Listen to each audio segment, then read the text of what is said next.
You got one? He's got his appointment for the 20th. Get signed off, hopefully. Oh, good. Well, that's what you want to know. Yeah. Right, am I right there? Yeah. Right, good evening everybody. Welcome to the Town Council. I'm Dave Ainsley, for those of you in the public gallery. I am actually the Deputy Mayor, so the first duty of the night is to tell you why I'm sitting here, which is I'm sorry to report that Councillor Liz Clark, our Mayor, is not well. It involved her losing her voice, so she clearly wouldn't be able to chair the meeting, so I'm sure we'll all send her our best wishes. So I shall do my level best to get through quite a packed agenda tonight. So that's my opening remarks dealt with. Number 2 is to receive apologies for absence. Obviously Liz Clark sends her apologies. Do we have any others, Sharon? You do. You have apologies from Mark, who's attending a business meeting in London. Councillor Mark Shaw then has sent his apologies. Christine proposes we accept that. Do I find a seconder, please? Thank you, Barry. All those in favour? That is unanimous. Thank you very much.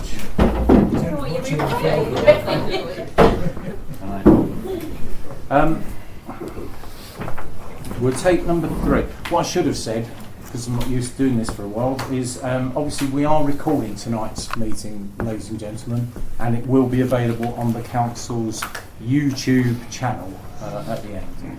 Right, do we have any declarations of members' interests? Mike? Use space. Use space. So, Mike, are you going to seek a dispensation, or are you going to stay, or if you haven't got a dispensation, I presume you've got to leave the room. What would you like to do? I'd rather stay if that's possible. So, Sharon? Yeah, you can stay, but you really need quiet. to. All right, is that all right with you, Mike? Yeah, cool. And Barry? Yeah, non-pecuniary for item 6, Lyfield School, and 11D Curtain Up. Okay. If I can have a dispensation. Yeah. And Barry's got a dispensation, has he? Yeah. Yep. Okay, everyone? 11A. In 11A, Ron? There's nothing on first payment in the list. Okay. Happy with that, Sharon? Right. So I'm following. I had a meeting with Liz when she could speak, so I'm following her instructions. So item 7, ladies and gentlemen, on the agenda is to receive a presentation from Uppingham School regarding their community engagement, and we are joined tonight by Holly and Freddie, who are head girl, head boy at the school.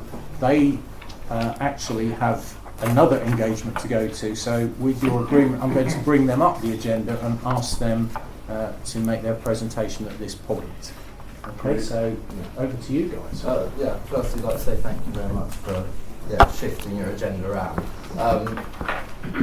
We just wanted to start with sort of the main focus we've got this year as school prefects is we want to look at how we could either integrate or change or adapt. Excuse me, could you just speak up a bit so we can hear you back down here?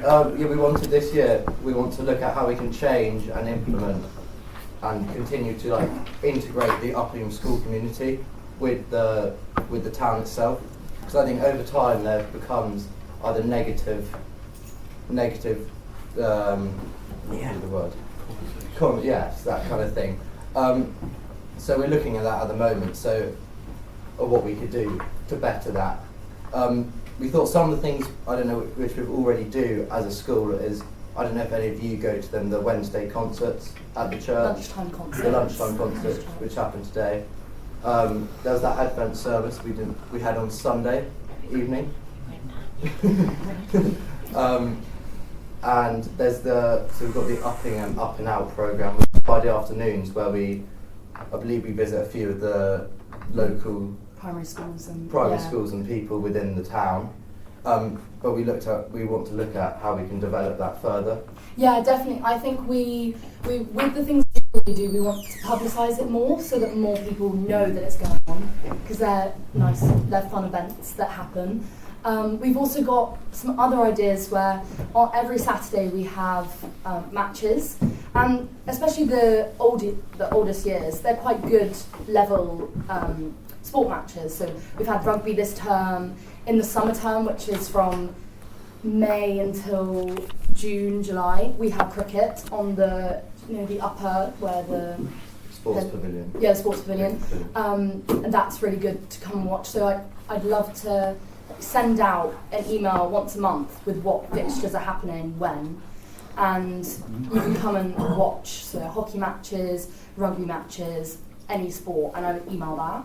Another thing that we've got planned coming up is next term on the 12th of January we have the Leonardo Centre, which is our art centre, and we're setting up a art exhibition for members of the public to come and look at artwork made by Uppingham students, and also there'll be Uppingham students coming, and we'd love to publicise this on possibly the council website, or I'm not sure how else that would happen, but yeah. And invite all you guys and people of the community to actually come along and sort of get involved in those kind of things. And the other thing, so another community thing that's actually in the works, which I've only heard a little bit about, but you know where the Arboretum is? The bit between the middle and the main school, the tree path. So there's currently beginning plans with registering that as a nature reserve. So the process is beginning. I believe at the moment they're trying to, obviously, it's a bit of a process to implement something like that, but they're looking at how we can adapt that into more of a community space and actually have it as a registered nature reserve, which will start sometime this year, which is quite exciting. Yeah. That's all from us. Yeah. Brilliant. So, I was going to say, Any so councillors, I know, ladies and gentlemen in the audience, you love to ask questions, but the kind of format of this thing is the councillors will have to ask. So, ladies and gentlemen of the council, do you have any questions for our guests? When will cricket be resumed on the upper? This year, they've redone the pavilion and the building. It should be done.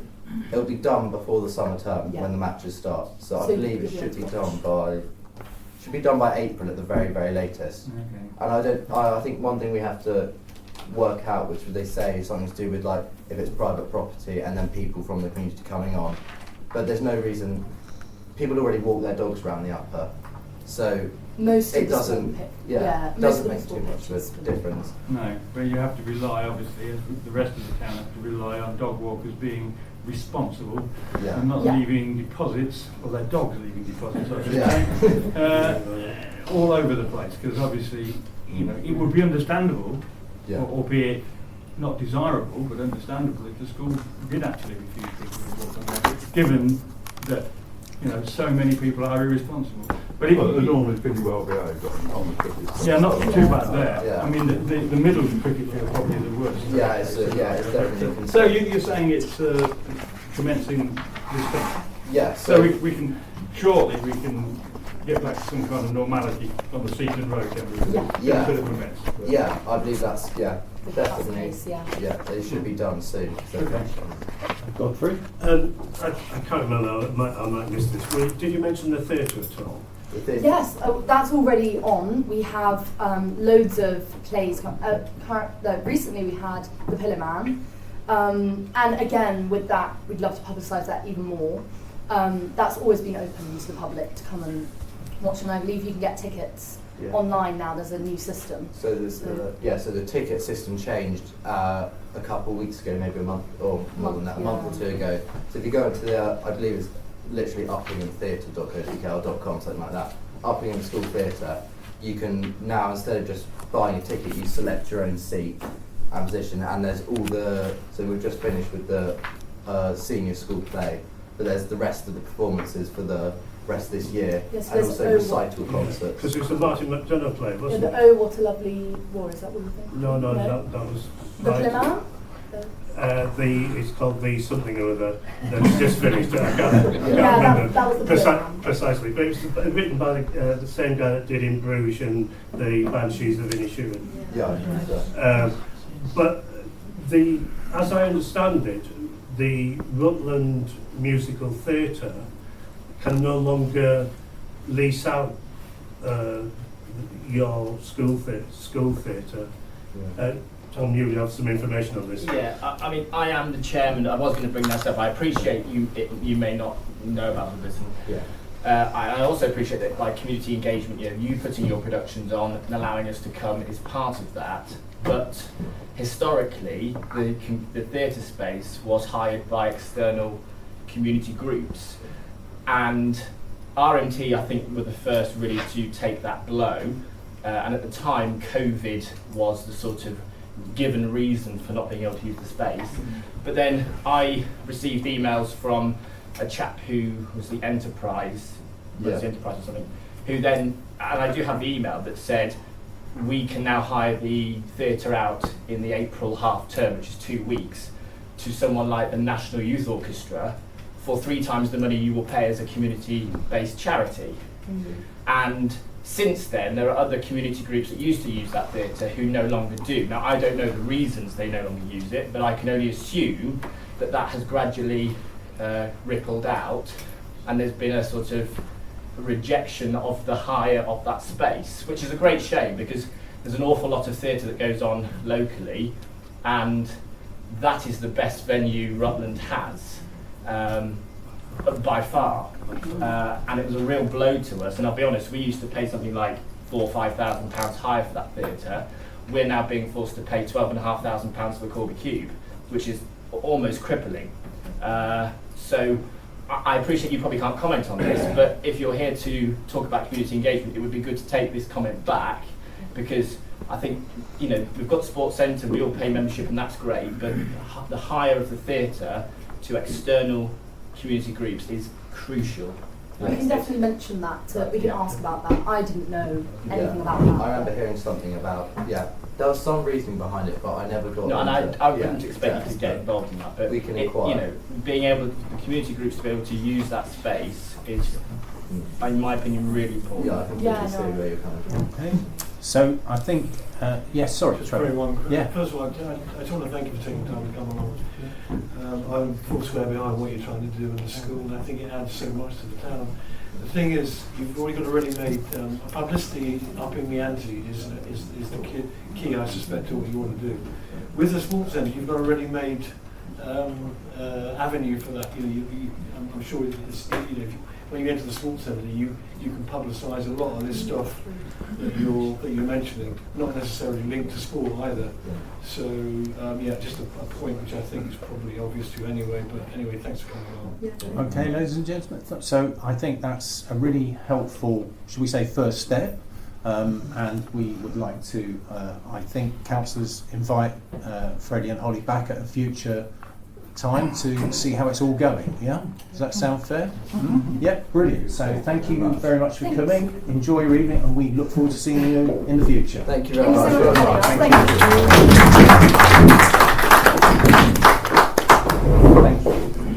Right. Thank you for your forbearance, ladies and gentlemen, at the public gallery. It's now your moment. An opportunity for the public to speak. So item 4, who would like to speak? So Cornelius and Val. Okay, Cornelius, your hands went up first. Okay. Oh, thank you. Go on then. So Val, you're going first. Val. I just want to know about the bin situation. Sharon. Please. So do I. I've now sent 4 emails, the last one being yesterday, to say what is happening. Yeah. The order's gone in. I just don't know, but yeah, I am on it, Val. I promise you, and I will get them. I know. I don't blame you. I do not blame you. No, but I have sent 4 emails in the last one. So I think it's helpful, Val, that Val's raised it. It means it will get minuted, Val, absolutely. And we will continue to chase. I mean, we'll chase the ward councillors as well. In light of the chat you just had Yes. with the school, can I just add that do you know where the Arboretum is? It's off the cinder track, yeah? It's access for dog walkers and things like that. So we must bear in mind, and I know there are people who don't pick their dog mess up. I pick it up for them when I take my dog up. But we've got to be very careful that the school do not stop access. Particularly to the middle of the Cinder track is a public footpath. Yeah. So they cannot stop you walking down the cinder track. No. But that's I fine. think Val's point is well made, which is Yeah. it's a joint responsibility, Yeah, isn't yeah, it? yeah, It's yeah. the school Yeah. needs to open the access for us, but we as the public need Yeah, to behave yeah. responsibly. I think is what you're saying. Val, isn't it? Generally, the good dog walkers do Cool.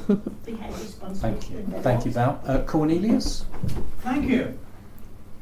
My name is Cornelius Fenton-Denwart. I've lived in Uppingham since December 2004. I was privileged to serve in this chamber for 10 years. So I'd like to read this out. Democracy is a privilege bestowed upon us and has come with a very heavy price tag and should not be taken lightly. Our community has democratically elected us to serve on their behalf, and we are ultimately answerable to them for all our actions. It is not what your community can do for you, but what you can contribute to your community without any recompense. At this present time, the tail is wagging the dog, and it has been that way for some time now. We have a fringe element within our democratically elected body who have used the cloak of democracy to legitimize themselves. They have tried on numerous occasions over the years to circumvent the normal protocol and workings of democracy to facilitate their own personal agendas, which has partially neutralized the clerk and the mayor. Wolves in sheep's clothing, running with the hare when it suits their own personal agendas and aligning themselves with the democratically elected body. Chasing with the fox, using whatever means at their disposal, unrestricted access to the print media to undermine the democratically elected body. Then they have the audacity to claim to represent the community with self-appointed, self-regulated forums who are not answerable in any way to the community. I'm finishing with the only body to truly represent our community as a whole and is answerable to the community is democratically elected by the community. Thank you. Thank you, Cornelius. Was there anyone else who wanted to speak? Yes, certainly. Can I just add further from the school pupils that I'm just wondering if the council are aware that the school has just taken on a new director of theatre, so she might be worth approaching. Tom, were you aware? Yes, yeah. Thanks. Right, brilliant. Yes? And in their favour, they do help with Uppingham Bloom. Yes, they do help tremendously with Uppingham Blue. Absolutely right. Okay, ladies and gentlemen, thank you very much for your contributions. We will now move forward. So that was number 4. Number 5, councillors, is to confirm the minutes of the full council meeting which was held on Wednesday the 1st of November 2023. How do you say? Pat? Yeah, can I just come back to Please something do. I raised last time about the hearing list? What's happening Good about point, that? Pat, yes. Yeah, I've looked into that, and we can get a mobile hearing loop at round about £200, give or take, when you look at different things. The only other way is to hardwire it into every room, which obviously is thousands. So I would look at it and think maybe we try the mobile one first and see if that works. What do you think about that, Pat? Would you be happy with the mobile one as a tryout? Well, I can hear, so I'm fine. Well, no, I'm sorry, I wasn't picking on you. You were kind enough to raise the issue. In this chamber. Yeah, it seems a sensible idea to whatever me. the most sensible option is. Yeah. My other point is just again about the audio recording. I've got the August audio recording that I can pass to Cynthia, and she can now include that into the. Lovely. Into the. Thank you, Pat. Yeah. So just on the hearing loop, sorry, Godfrey, I'll come to you in a second. On the hearing loop, obviously we can't debate tonight and spend the money, but would you like me to put that on the agenda for January? So yes? Could go to FNGP. Or it could go to Sam. Would you be happy if it went to FNGP instead? If someone's in a rush for it, yeah. Yeah, sure. What do you want to do, ladies and gentlemen? Full council or FNGP? Either way, it's going to get done, so. Yeah. F&GP. All right, thank you. Sorry, Godfrey, to hold you up. No, I was just going to ask which was the quicker on that particular F&GP. F&GP. Yeah, can I just raise something on the second paragraph of 572.3? And I know minutes are often better expressed in relatively neutral terms, but it said the feedback was received on the LRAC training being intensive. Well, I think that's stretching it a bit. I mean, feedback on the training was negative.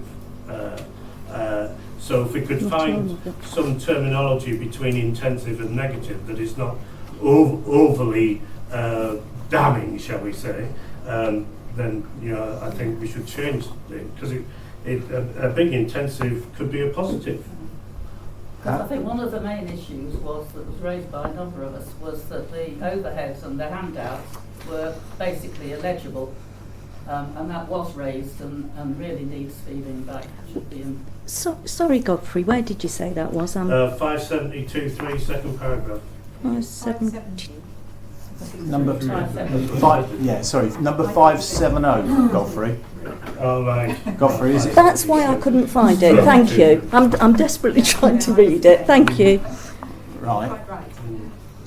Because I mean, there's an issue about value for money as well. Because I mean, we paid for this training, and it was poor. And the handouts, as Pat says, were even the handouts. Never mind the stuff on the PowerPoint was illegible. Never mind the delivery, which was awful. So, in an attempt to move it forward, all right, would you accept? So we've got at the moment intense, wasn't it? I put intensive because right. Not all was negative. So could we say? I'm just putting this out to see how you feel. It was intensive and at times difficult to follow. No, Chair, through you, there's a very legitimate point being raised. I'll declare an interest because I'm obviously involved in it. It was very poor. It was a one-way, death by PowerPoint is a familiar phrase. It wasn't good training, in my opinion, as an ex-trainer, which would have involved two-way conversation, dialogue. And I think, in fairness to Laurent, who get normally good feedback, I think if we don't tell them, they won't know. Okay. So I would say, unless bother what's a minute, I think it would be good if Sharon fed back that there were concerns about the one-way direction and other aspects of it, because they should know. I mean, they dish out appraisal for, but normally people are quite nice on the night, and you don't get an honest feedback. So let me have poor training. Thank you, Ron. Let me have another go then. So the training was intensive, and there were some criticisms by councillors. How's that? Bit weak. Give me some words then. I'm just trying to facilitate this meeting. It was at times unsatisfactory. Yeah. Councillors, do you think that's a fair reflection of what was discussed? Yeah. Right, Sharon, we'll change the minutes to say and was at times unsatisfactory. Okay? Yeah. So do I handwrite that on before I sign it? Yeah. Subject to that change, is everyone happy? Could I have a proposer, please? Sam, and the seconder, is that going to be you, Barry? Yeah. All those in favour, subject to amendment, carried with one abstention. All right. I'm just going to sign this with the. I've scribbled it. Right, let me have a quick look. I will check on it. Yeah. So it now says feedback was received on the route training being intensive and at times unsatisfactory. All right. I shall sign by the amendment and at the bottom.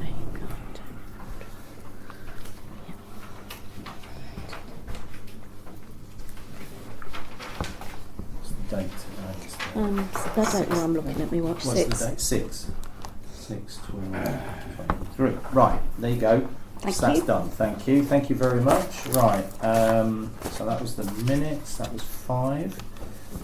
Right. Item 6, ladies and gentlemen, is to receive a presentation from Lyfield School regarding the previously awarded grant aid. So you will see that there isn't a person available tonight or here, but that's not because they failed to turn up. I want to brief the council that Liz, myself and Sharon looked at the size of the agenda, looked at what was being asked, and felt that tonight was not really an appropriate time for the headmistress, Sarah Eaton, to come before us, because we felt that she hadn't got all the facts that we felt confident you would want to ask at her fingertips. So with your agreement, we would like to invite her to come to our January meeting, and we would like to make sure that she's fully briefed.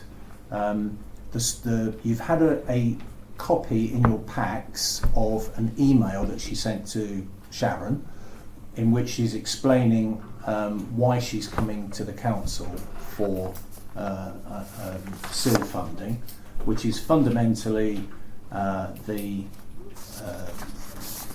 multi-purpose facility they were putting in the sports ground. They were putting it in, and very sadly the contractor passed away. The building company then went bust, and they've now got themselves in a position where they can't complete the thing without additional funding because costs have gone up. But I want her to be able to come and tell you that story with full details, risk assessments, what happens if they can't go forward, how, and for me, it's how it impacts on the community, because one of the big things was why we supported it the first time round was to make sure that it was open to sports groups and kids and so on. So I want her to pick up on all those points and put them to us. I know we're not debating it tonight, but are there any other key points that you want Sharon to make sure that the headmistress brings to her presentation over and above those ones I've put to you? You mentioned that email. Yeah. I haven't had a copy of it. I don't know whether anyone else has. I don't think it did go to counselling. I apologise. I thought it had gone to all of you. I do apologise then. So I'm really sorry. I thought everybody had seen that. No. So well, the email says the story I've just said that. What I've just said. So she asked if she could come and present, and that was the reason. I do apologise. I thought everyone had seen that. So that's the reason. The contractor sadly passed away. Company went bust. She's now needing £15,000 to complete the task, and she will come and make a proper balanced presentation. But for me, I wanted to make sure that she had a contingency plan, she had a risk assessment, and she was able to tell us how soon this can get done so that our community can start using this facility. I want to make sure the community is still available. So those were the key things I thought she had to come up with. All right? Can I just ask? Yes, Ben. What was the previously awarded grant aid? So what happened is the council awarded Lyfield School £20,000 from SIL to carry out this project. A private individual then was introduced to Lyfield School who provided the money. And again, a good question to ask the headmistress, in my opinion, is why did she not use the SIL money? Why did she take the private money? And I'm not going to speak for her. She will tell you why she didn't do that. And then, thinking it would all go through, this personal tragedy happened, and now she's left where they don't have enough money to complete the task. All right, so she'll come in January and tell us. Yes. With something like this, it's quite complicated, and there are financial aspects. Will we have enough information prior to the meeting? Forgive me, that's why we took the decision to ask her not to come tonight, but to come in January with proper stuff. Peter? Correct me if I'm wrong, was it not used because a private donation was put forward? That's right, Peter, yes. That's what I thought. Yeah. All right, so that's where we are, ladies and gentlemen. So I don't think there's any vote that we need tonight other than to tell you that's where we are. And we'll, all right? we'll get a full chance to quiz her in January. All right, so that's number 6. Number 7 we've already had.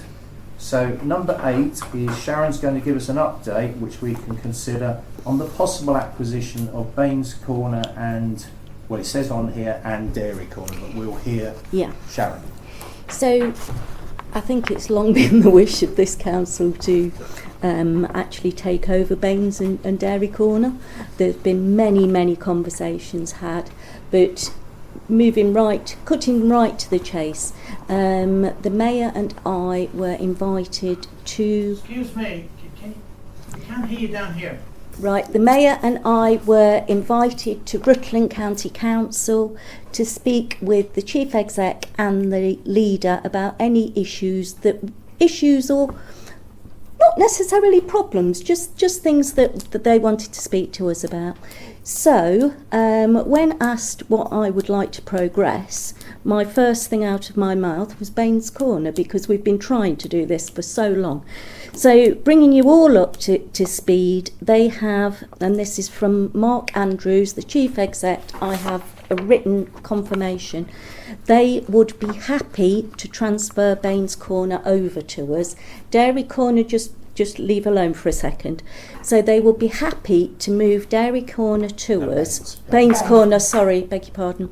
It will be the peppercorn rent of £1, and they will give us £3,500 towards what we want to put down as the paving.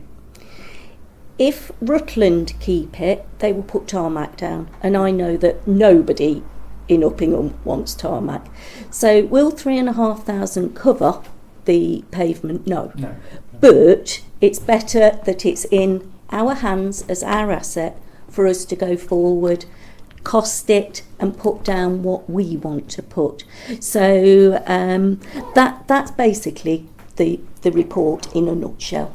Dairy Corner didn't come into it because we were so focused at the time on trying to get Baines, so it's 50% done really. Yeah, one thing at a time, perhaps. Yeah.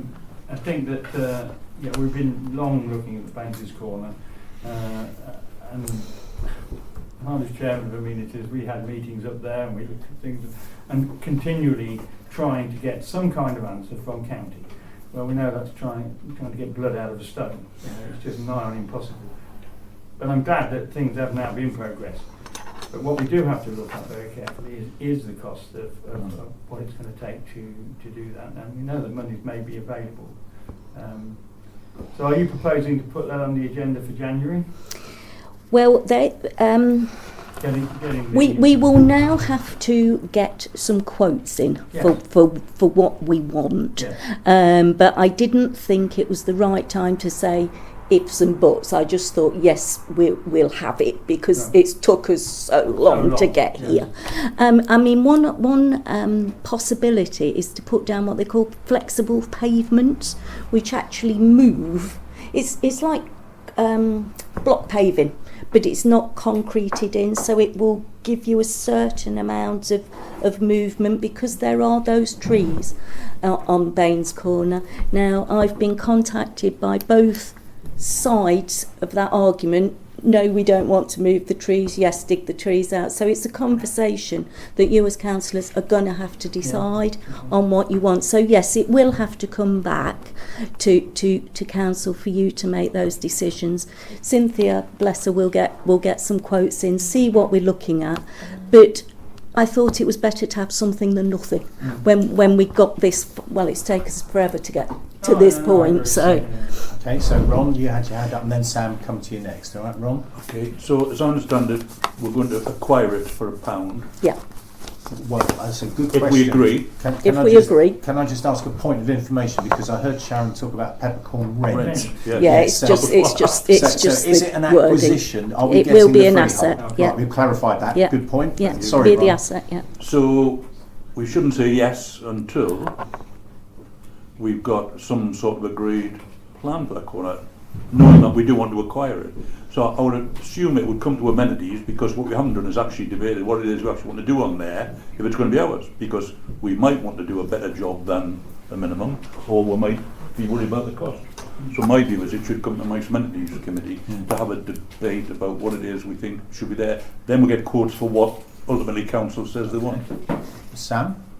Well, nothing surprisingly, Ron. I'm not necessarily in agreement on this one, but my feeling is that we grab it and worry about when we're going to develop it at a later date.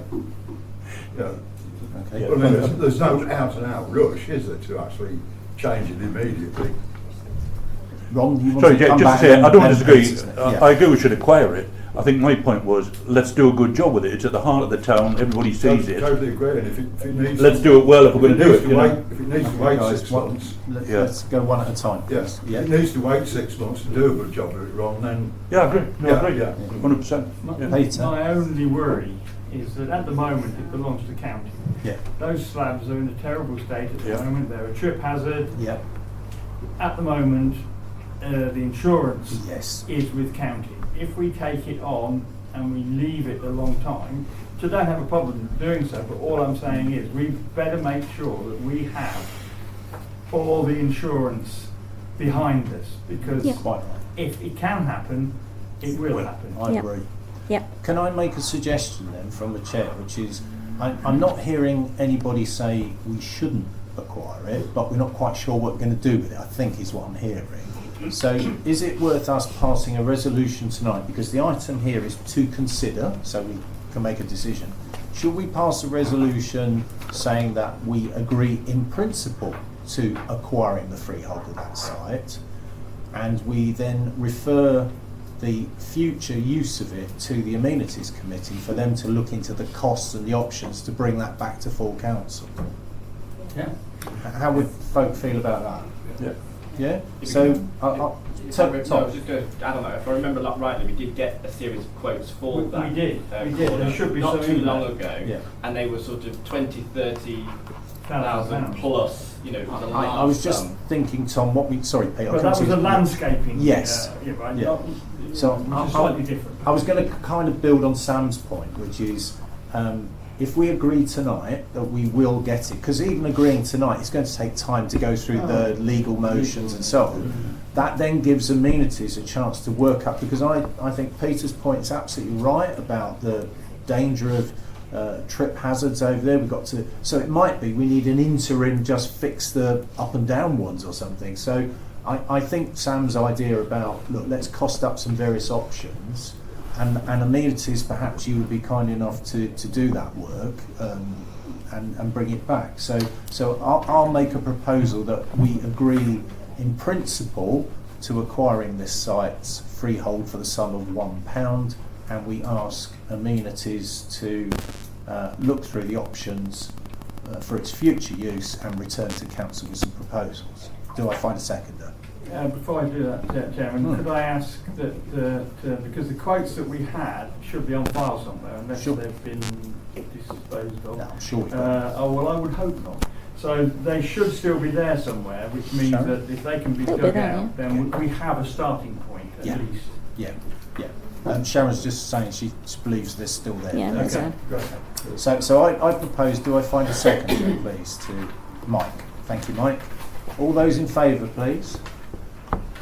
That is unanimous. Thank you very much. If it's appropriate, Yes, just Tom. to tag on to that, I think moving forward as well, if we look at what we're going to do with it, it would be, I know I am the sort of liaison, but it would be worth us involving Uppingham and Bloom in that. Oh yeah, absolutely. Absolutely. There's no question. Ideas about how we landscape that. So can I ask the councillors a question, which is, so that item actually says Baines Corner Oblique Dairy, and Sharon has quite openly said to us in the conversation with RCC, it only covered Baines. Do we feel we want to take this moment to perhaps ask Sharon to go back to RCC and when she's telling them that we want Baines, and go, what about dairy? It's worth asking the question. Do you want her to do that? Yeah. Yeah. So do you need a separate resolution for that, Sharon?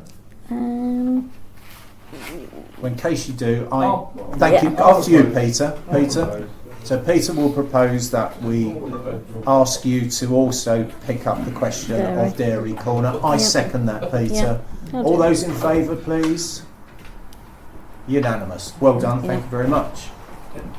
Right, that was 8. Now, number 9. Oh, sorry, Pat. I've got a request from the youth space. Could they be brought forward? Absolutely. All right, youth space. I've just crossed out number. I was going to get a report. So let me have a look. 11D. So, 11D. So what I'll do is I'll just move 11D youth space up the agenda. Come down to the front, please. So we've got, ladies and gentlemen, we've got Alice and Chloe's coming down. And Nat. Alice, Chloe and Nat. Right, there are 1, 2, 3 seats. Have a seat. So the item that we've got is we are considering a grant aid request for £3,064 from Uppingham Youth Space, and the ladies here are going to tell us why Uppingham Youth Space is important. Over to you. Ladies and gentlemen, thank you for letting us be here today. We are here today because we want to talk to you about Youth Space. Youth Space is a special and sociable place for teenagers like me to get away from everything and to do a lot of fun things like art, play games and a lot more. You can bring your friends with you.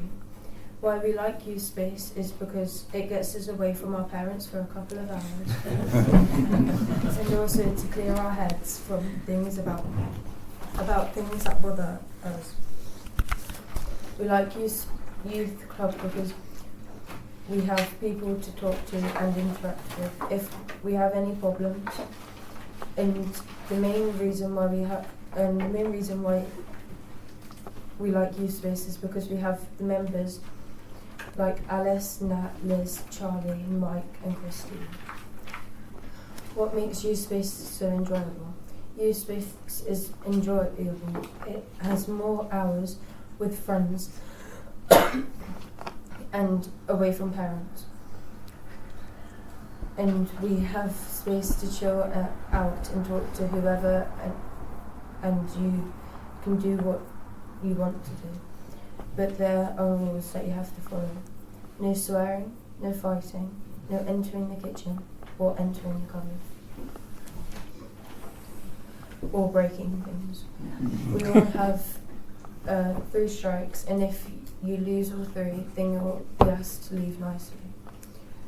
The main reasons Youth Club is here is because a lady called Jeanette thought that teenagers should have the privilege to be able to have time to themselves because we have all the moments.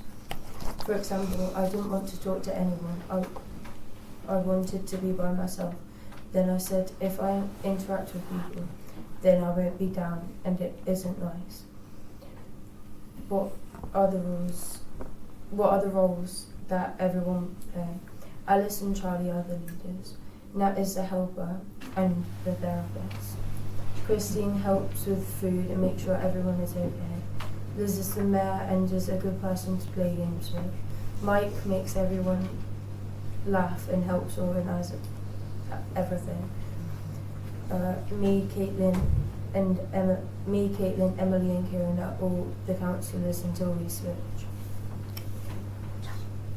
We are open every Wednesday from 3:15 till 5 at the town hall. Another thing is that we have people to come in to talk about what they do. For example, Nicola Morgan told us about her writing career. Lexi came to do yoga. Frankie, who taught us to dance, and Rose comes to do art. I hope this persuades you to keep Youth Club open to help teenagers like me stay out of trouble on the streets. Thank you for your time, ladies and gentlemen.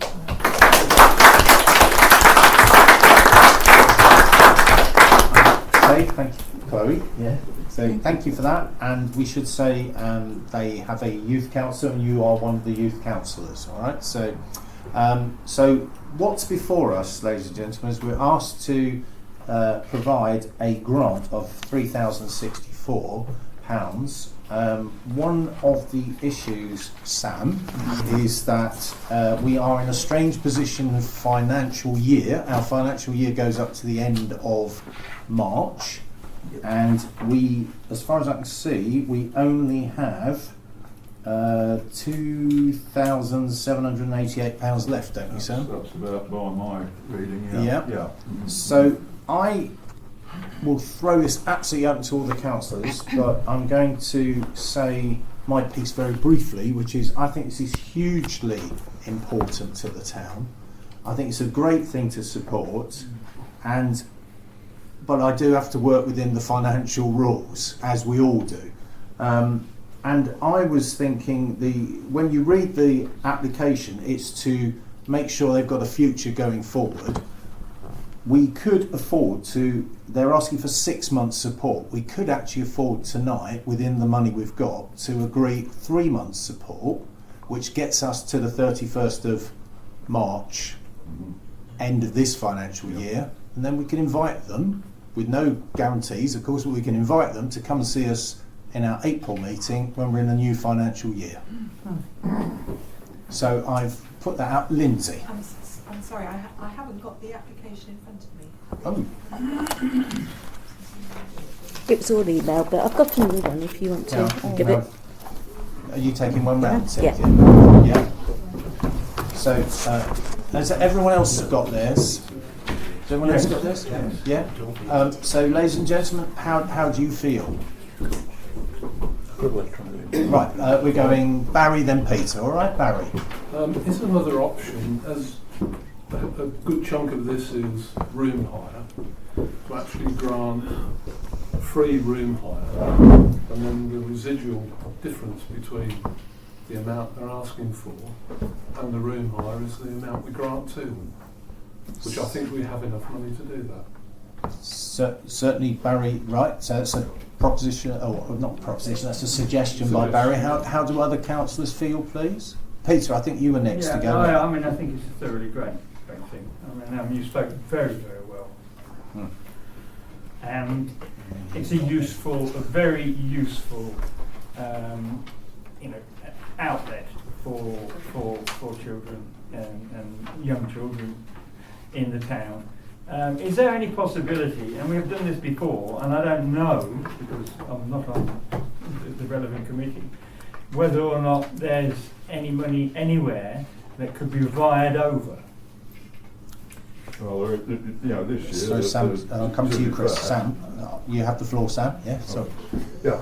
There's one heading this year which we're not using, which we have got £2,000 budgeted against it, which is participation. We could via that, I think, because there's nothing committed for it this year. So the 2,000, well, that would about get us there, wouldn't it? So you're absolutely right, Sam. So there is a possibility. I'm coming back to Christine. I'm just going to answer Sam's point, Chris, and then you're next. One of our concerns, and I know we're slightly out of order with the agenda, but we're going to talk about budgeting later on. And one of our concerns is that we've got to try and take an educated guess at where we're going to land this year. And we're not quite sure, are we, Sam, at this point? No. So that's why we're being cagey. I really would personally like to support this, but I've just got to be cagey about the overall figures. Christine. Could we not agree to give them the grant, then pay the rent, but no money change hands? I think that's exactly what Barry was suggesting. Yeah. And then it could be the whole amount for the whole 6 months. Pat?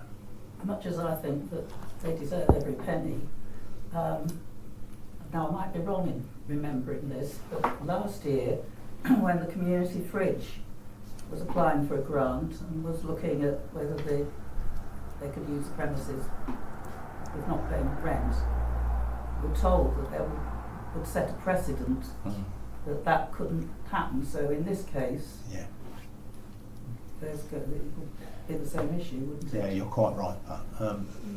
Lindsay? Yeah, I agree. I mean, I support this wholeheartedly, but I think we should. We want to be fair to everybody, and there are other really good initiatives in the town that we want to support. and we shouldn't make individual arrangements. We should treat everybody in the same way, I think. So yes, we must do everything we possibly can, but I wouldn't support not charging rent or anything. Thank you, Lindsay. Ron, was that a desire to speak? Yeah? Yes, just simply say I thought your proposition was a good one. Let's get us to the end of the financial year. My understanding is there's £100,000 bid into the lottery as well for youth space. So, it'd be interesting to see where we're at in 3 months' time. Might not have a problem. So let's get to the end of the financial year. Everybody wants to say yes. We just need to do it in a way that balances the book, don't we? Yeah. How do you feel, councillors? If it gets us through to that point, Yeah. it helps them at the same time, which is what we really want to do. Absolutely. So I think we're there and we don't break a precedent, so that's... and we don't break a precedent. All right, so would anyone like to propose it? Pat's going to propose, and Christine. So the proposal, not putting words in your mouth, Pat, but we're going for £1,532, yeah? Mm-hmm. Yeah? And then invite them back. And then they will be invited back, but we can't give any commitments because we're not allowed to commit this year for spending next year. Right, so the proposal is we grant tonight the sum of 1532. 1532, sorry about that. And it's proposed by Pat, seconded by Christine. Those who can vote, how do you say? So everybody's in favour with one abstention, which is Mike. Okay, so ladies and gentlemen, you have your money for the next 3 months. Yes, can I just please make a point that's kind of related. But, sure. You mentioned that you have a kind of youth council. Would it not be a really good idea to invite somebody or two people from the youth council either to the beginning of every full council or perhaps every other month, just to outline what are the concerns of young people in town? Great idea. So perhaps we could liaise. Tell us when. Shall we say when they would like to come, rather than us summons them? Would that be acceptable to you?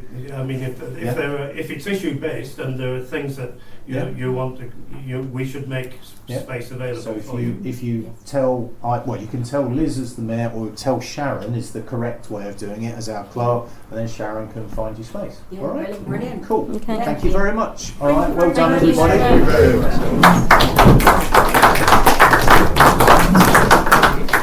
Okay, item 9, ladies and gentlemen. We are now considering reports from our county councillors. I believe we've only had one, Sharon, haven't we? Now, I'm careful now because I'm saying you've had an email, and I just want to check they have. They have had the email. The only one So you've got one from Christine Wise, I believe, which actually specifically answered the question of the Travellers site, or the proposed Travellers site on Seaton Road. It didn't really answer it, in my opinion. It said she's asked the question and been told by the planning officers that they won't tell her the answer, basically. Says that we're not, thank you, Miles. It says we're not allowed to tell you who put the site forward. So I think what we should really do is probably move forward from this, because when we get to discuss later in the agenda the local plan, I'm pretty sure that issue will raise its head. Is everyone happy with that? Yeah. So I think I'm just going to propose we receive Christine's report, Christine Wise's report. Yeah? Yeah. Do I find a seconder? I'll second that. Christine, those in favour? Yeah, unanimous, and we'll move on. Yeah? Great. Thank you very much. Right, item... It's actually one abstention, if you like, because Mike's left the room. Oh, so he sneaked out when I wasn't watching. So I will note down that it was -1. He's back. Back in the room. He's back in the room. Do you want me to do the vote again? Yes, please, and then we can have I'm just going to do the vote again, all right, so that we don't record you leaving and whatever. Sorry. No, not a problem. So the item was, we have a proposal and a seconder to receive the report from Christine Wise, which really didn't say much. It was just an email that said she'd asked a question about Seaton Road. Okay, all those in favour then, we'll have another go.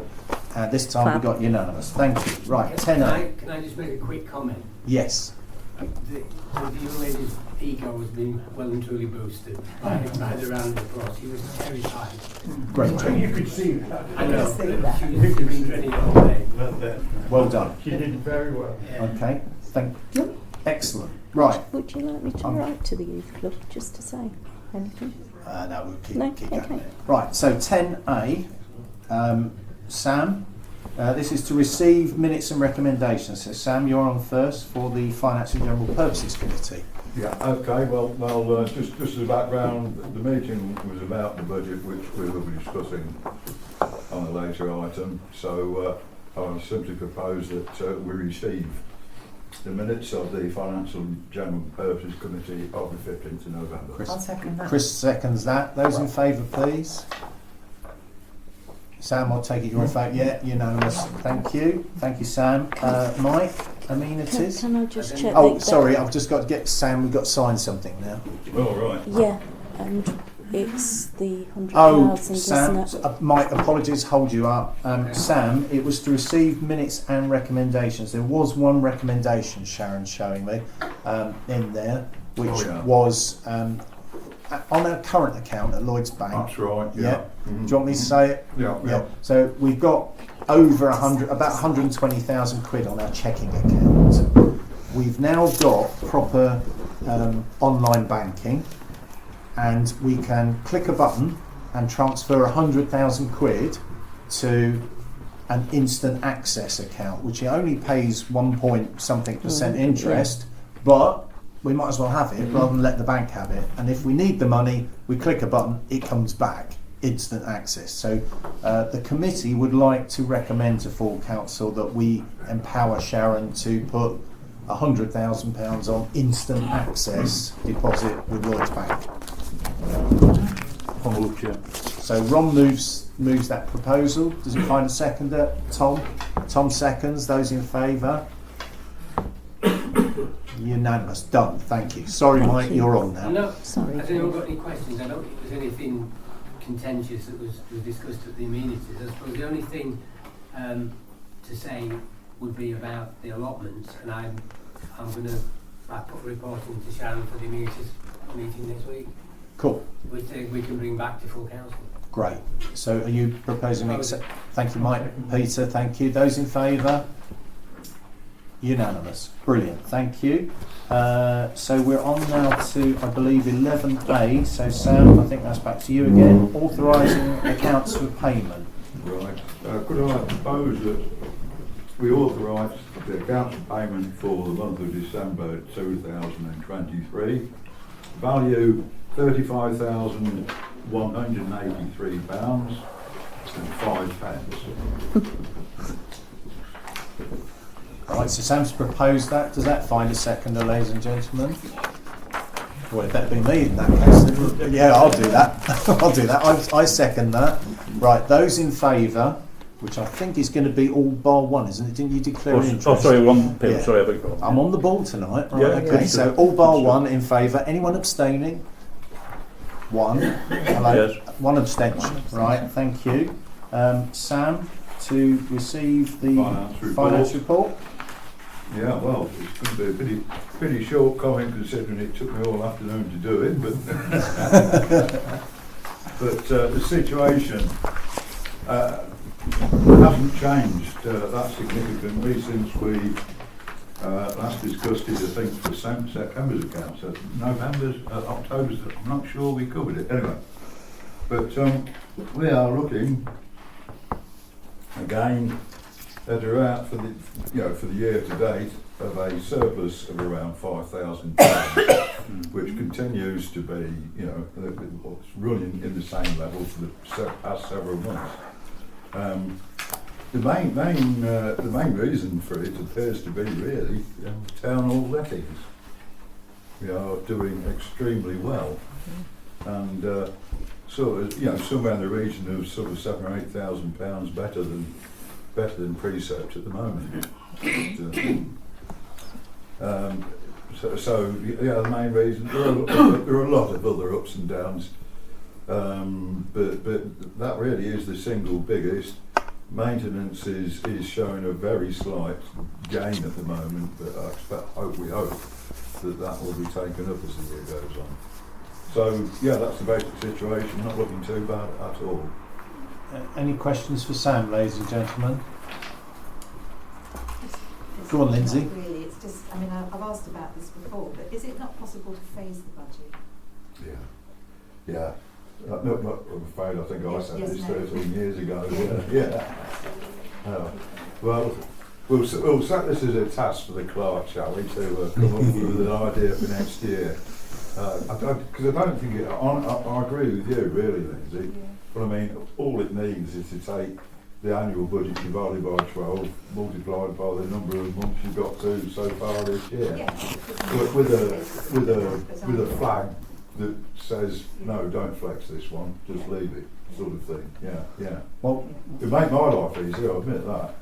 But, well, I'm just sensing on the collective behalf of the other councillors a glazed expression at this point. Should we perhaps say we could look at F&GP could look at whether or not we want to do that, to save everyone, So, does anyone, apart from the technical questions, does anyone have any questions for Sam? Everyone happy with what you've heard? In which case, shall we perhaps receive? Yeah. Could I propose that we receive the financial report for the month of, that's right, for the months of October and November. Yeah, that's my proposal. Yeah, I'll second that. Those in favour? Yep, we got there. Brilliant. Right, okay, Sam, this is your big one tonight. Sorry, we've got to sign. You've got to sign. We've got to sign. Sam, That's right. We'll let Sam work up to his big one by signing his name. Yeah. Right. Where do I go? Anywhere you like at the bottom. So that's October. Am I dating this? What is the 6th? It's the 6th. Well, 23. There goes Sam. That's November.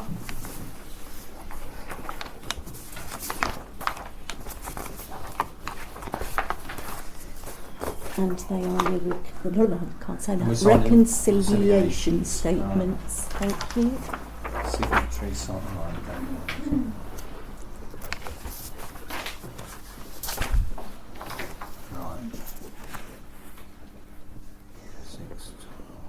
Thank you. No, there's 3 of them. Oh, we've got to do 3 of them. I thought I'd got away with it. Every now and again it makes you reconcile things like the nationwide, which we don't really use.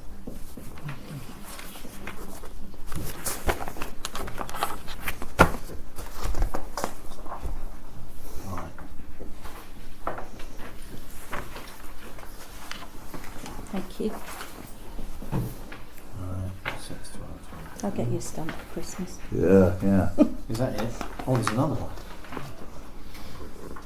Park Place, we haven't still got Park Place. No, but it makes you balance it because it's part of a cash flow in this financial year, which it is. Yeah. Oh, yeah, you've got to sign for it, not all. Yeah. Yeah.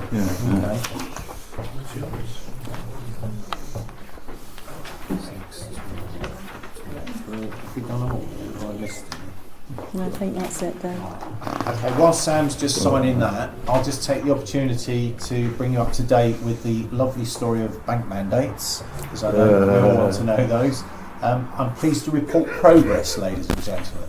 We have finally got Lloyds Bank to have the mandate correct, and Sharon is now a fully authorised signatory on the bank mandate.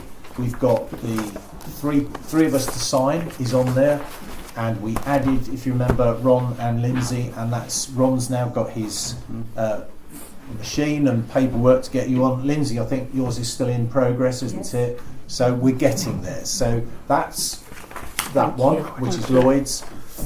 Nationwide, we managed to sort them out yesterday. And we hopefully are getting an email to you, Sharon, to confirm. So we've now got the signatories on Nationwide as being Sam, me, Christine and Sharon, okay? And Barclays, we closed and got the money back. And that leaves us the Cambridge Building Society, which we've got right, haven't we? So I'm pleased to say we've now brought the mandates up to speed. Okay? Sam, we're on to budget now. So Sam, if you would talk us through item 11C, that would be great. Yeah, okay. Well, we met in the middle of November to come up with a basic budget. Sharon kindly did us a pretty comprehensive spreadsheet to kick us off, working on a basic assumption anyway of a 9% increase in due to inflation. So just to be clear, unless we've got any other efficiencies to throw in there, the increase is always going to be pretty near 9%, I would say. But of course there were one or two other things in there that well, we tried to do it in terms of the precept to be quite specific about our needs for next year. And there were one or two items we needed to build in that Sharon requested that we thought was sensible, i.e. The fencing the fencing of the cemetery, auxiliary railing repairs, removal of COVID signs, and outside town hall, outside maintenance and portable chair system. All of them relatively small items coming to a total of something like £16,000 in all.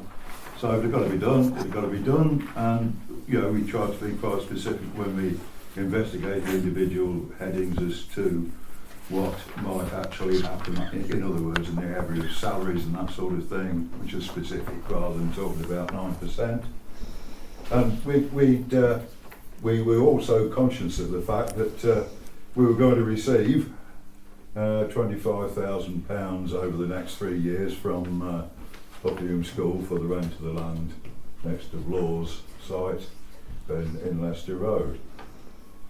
So, combination of all that, really discussed the 25,000 and what we should do with that, and the feeling was that we will receive it presumably at a rate, or we can even equalise it anyway at a rate of £8,600 a year. 3 years, £25,000. And I think the feeling was that we should put that into the grant area of our budget with particular reference to use space. In other words, we're receiving the £25,000 and we're making some use of it in the town rather than as I might have done at other times in my life, plugging into the budget. But so we ended up with a position where the increase of, I think it was 11.6% in the end, and we've done all that. In other words, i.e., with the exception of things that I've mentioned about in terms of specifics, that we'd increase most of it by 9% or by whatever the formula was, if it was more specific than that, and made some small amendments.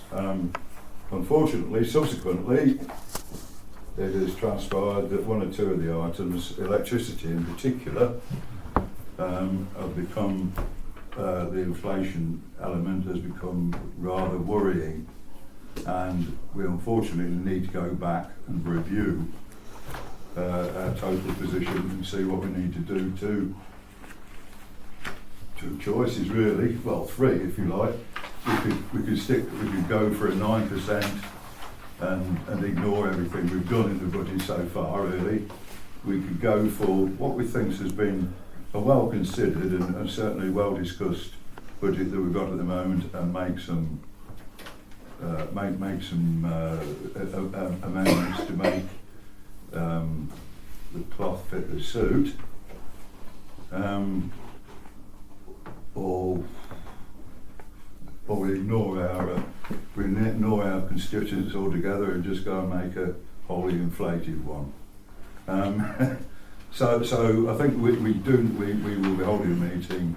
We had hoped to present it to you tonight, unfortunately don't think it's ready yet and we need another meeting. So we're still in time to be presenting this in January, which we will duly do, and we hope we come up with something that's suitable to you. So thank you, Sam. So just to recap, as Sam says, you've got before you, before we discovered that we need to find some more money, you had roughly an 11.6% increase in precept, okay, which is of the order of £8 per Band D property per year, okay. As Sam correctly, absolutely says, our options before us tonight, and what we're seeking from you is an indication of a direction of travel, how you want us to proceed when we have this meeting on the 20th of December. So our options were, we can cut back on some of the expenditure, we can seek to increase the precept further than £8 per house. You could increase it to £12 per house and that would generate more money. Or the other one, which, you know, Sam very fairly said, we had a long debate about the money for the Blaw's site. So the key thing there is when that money arrives. So it's actually going to be paid as a one-off lump sum of £25,000. There's a debate amongst our two accounting colleagues as to whether you proportion that as 8,600 over 3 years or you take it all in one go. But one of the options is, if we don't want to increase the precept more than the £8 per house, I personally had hoped that we would do something non-revenue with that 25,000 quid, as Sam says. It was a one-off chance to do something on the grants or whatever. But it may be that you, as a council, would prefer us to use some of that 25,000 to pay for the other things we want to do and not have to put the precept up any further than it already is. But or you want us to use all of it. So what we need to know tonight is, what's your general feeling about the direction of travel? So do you want to see the precept kind of where it is at £8 a house increase, or are you prepared to countenance more? What's your feeling about the 25,000? So those are the issues that we could really do with teasing out tonight, please. Okay, throw the floor open. Christine. No, I wouldn't like to see it go any higher. It's only one item in a household. If every other item in the household increased by the same amount, it would be chaos. So I would like to see the £25,000 used instead of putting up the precept higher than 11%. Thank you, Chris. Peter? Are you saying that to keep it at the 11%, you would need to use all of the 25,000 or part of it? Part, isn't it? So, yeah. So our guess. Or find something else there. You know, yeah. Have a bit more. Well, I certainly would advocate that rather than increase it. I'd like to keep it as has been said. I would like to keep it at, and if it takes a portion of that money, then so be it. It's difficult times. It's unusual times, and I think we have to be, aware of that. Thank you. Thank you, Peter. Well, I could actually say in our defence that the last two budgets we've made have been extremely fair, and if anybody said that we weren't bound the people's pockets well-being in heart, then the history is that we've been pretty good at that. No, I agree.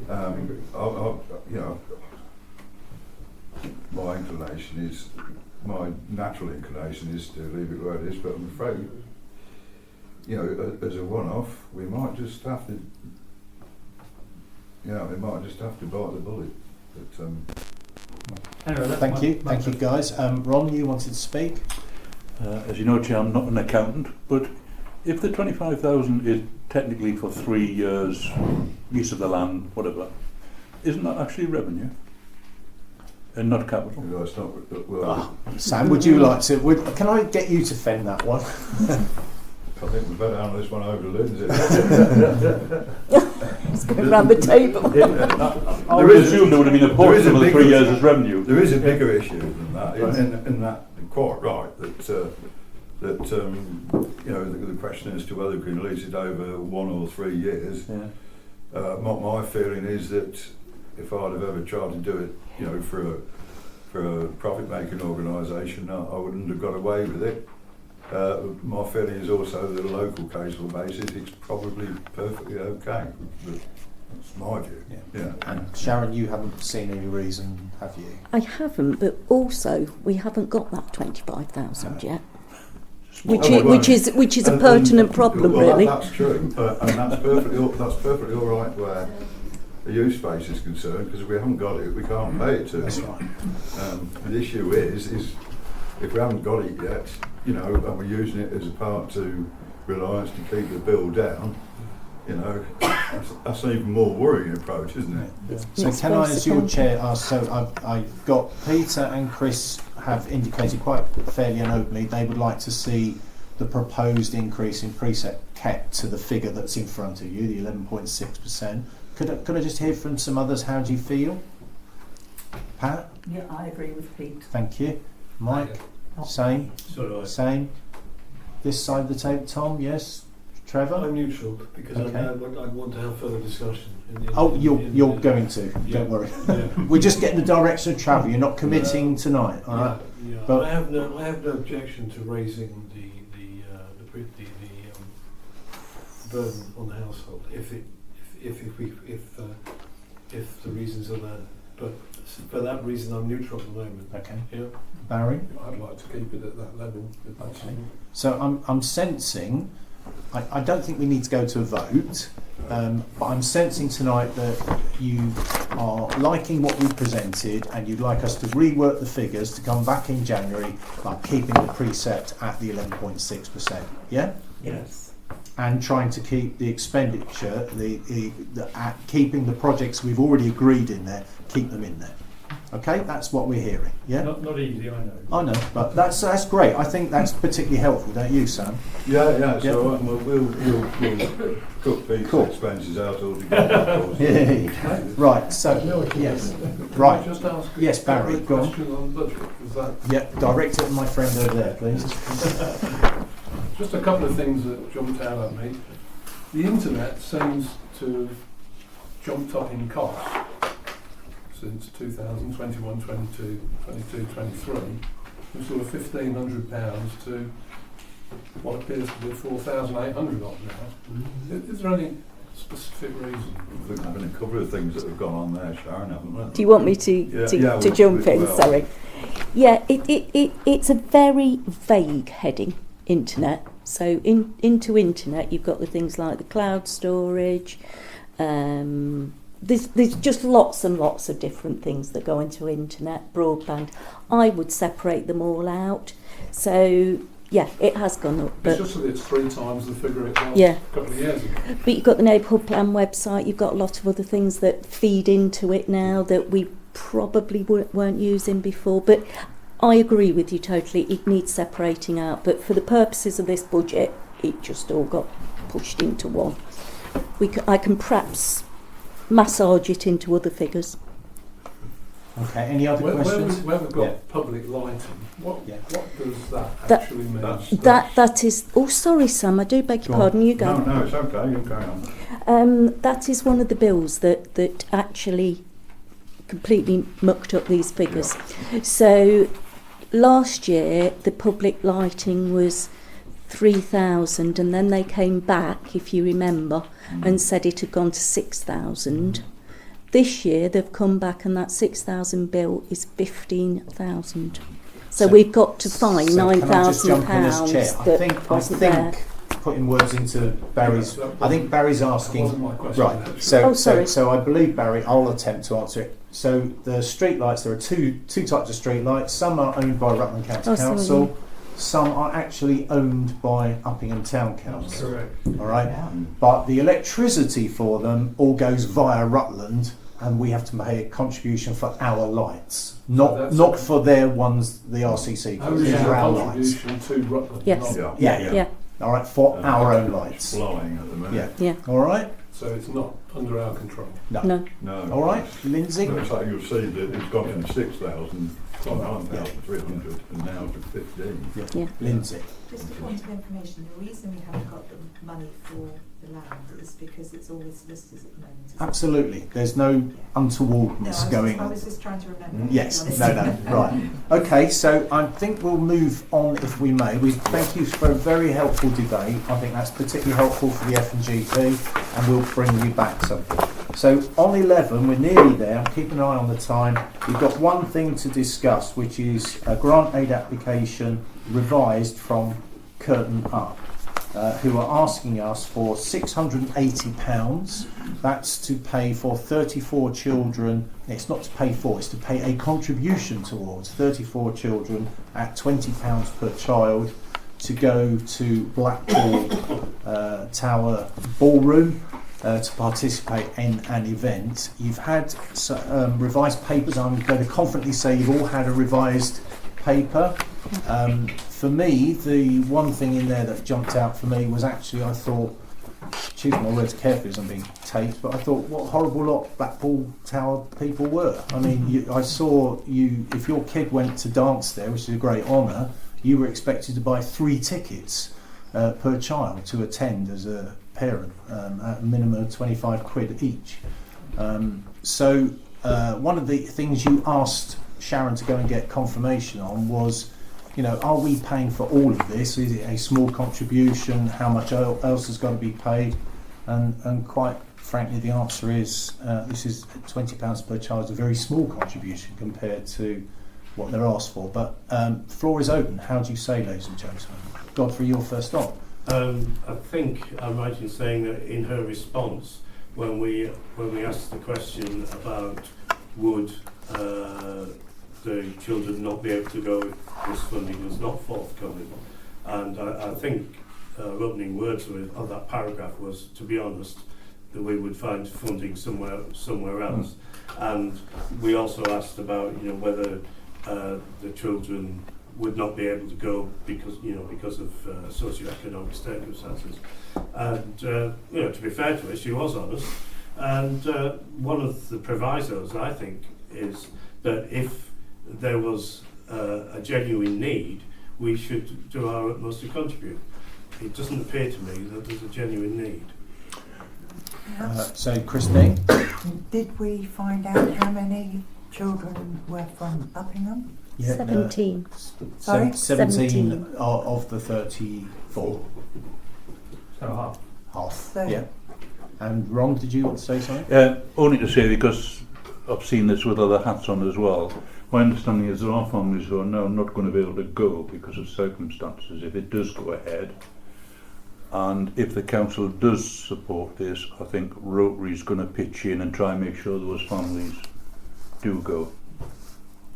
So we see it as a good partnership possibility if council thinks they're going to be. So thank you, Ron. The one thing I wanted to say was